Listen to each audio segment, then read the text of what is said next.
ඉහළ තිබෙන ඒ නෙළුම් පොහොට්ටුවේ නානාවිධ විදුලි ආලෝක ධාරාවන් වලින් වර්ණවත් ගැනීම සඳහා තමයි මේ මොහොතේදී සූදානම් වන්නේ.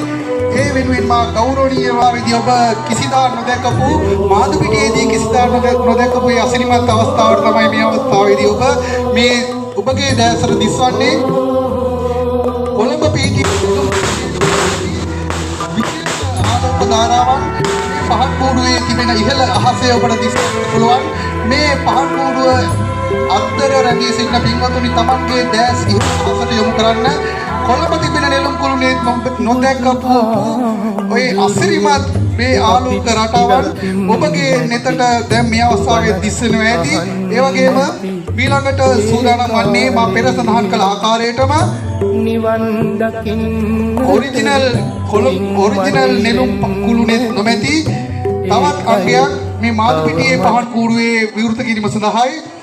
නෙළුම් කුළුණ ඔබ මං හිතන්නේ අපි අපමණ හැමදිනම වගේ දැකලා තියෙනවා.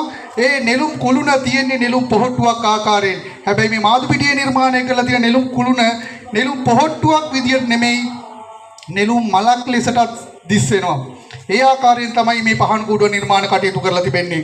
විටක නෙළුම් පොහොට්ටුවක් විලසට තවත් විටක නෙළුම් මලක් විලසින් මේ පහන් කූඩුව ඉහළ අහසේ දිස් වෙන ආකාරය ඔබට දැක බලා ගන්නට පුළුවන්. ඒ තමයි මේ පහන් කූඩු කලාවේ තියෙන ඒ විස්මය ජනකභාවය.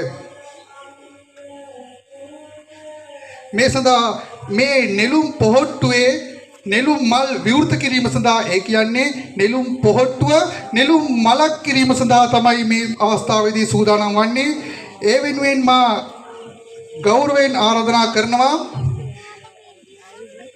අපේ හිතවත් චාමර මහතාණන්ට මේ නෙළුම් කුළුණේ තිබෙන ඉහළ අහසේ තිබෙන ඒ නෙළුම් පොහොට්ටුව නෙළුම් මලක් ලෙසට විවෘත කිරීම සඳහා මේ ස්ථානයට පැමිණෙන්නට කියලා මං හිතන්නේ එම මහතා එම ස්ථානයට කැඳවාගෙන යයි. මං හිතන්නේ අපේ පහන් කූඩුව නිර්මාණය කරපු අපේ නෙළුම් මිතුශ්‍රී මහතා. පින්වතුනි නැවතත් මේ ඉහළ අහස තිබෙන ඒ නෙළුම් පොහොට්ටුව දිහා බලන්න. ඒ නෙළුම් පොහොට්ටුවේ පෙති ක්‍රමක්‍රමයෙන් දිගහැරිලා නෙළුම් මලක් විලස දිස් වෙන ආකාරය ඔබට දැක බලා ගන්නට පුළුවන්.